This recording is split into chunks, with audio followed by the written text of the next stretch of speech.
came, the land became a problem. In the sense that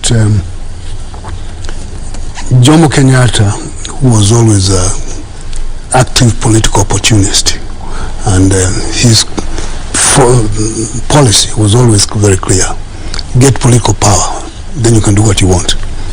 So he got political power, and he had this desire not to rock the boat, the imperial boat, and that's why he told the settlers, don't worry, you are as good Kenyans as we are, so stay around and help us to farm and things like that.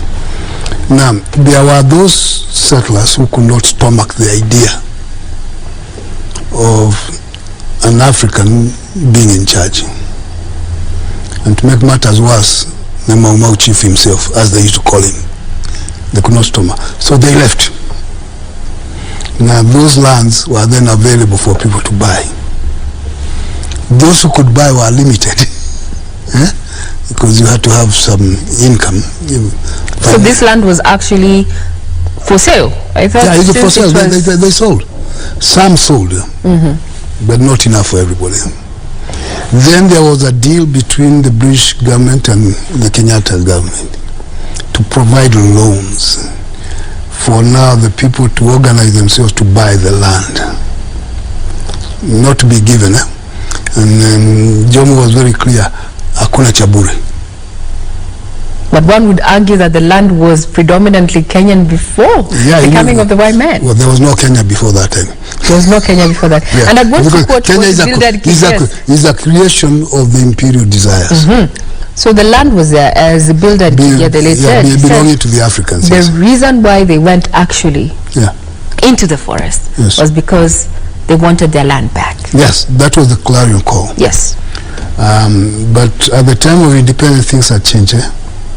And as Kenyatta was seeing it, if you get too much into this without being careful, you are going to have a situation worse than Congo. And the last thing they wanted was a Congo situation. Was a Congo situation in Kenya. Remember some of this called Smith Hemston? Yes. He was a journalist in this neighborhood at that time. He was one of those writing now, this place is going to explode more than Congo if it's not taken care of. And so there was that concern. Second, the people around Kenyatta had no desire of any kind to be socialistic. None at all. Yet they found themselves talking language of socialism because it sounded nice. So the policies they adopted were in every possible way anti-socialistic. And Kenyatta was never a socialist, even in his mind. The people around him were the same. So that's why you start having now the friction, the divisions. Not so much between socialism and capitalism, but about the direction the new country should take. There are those like Kenyatta who insisted that they should continue being very good with the West.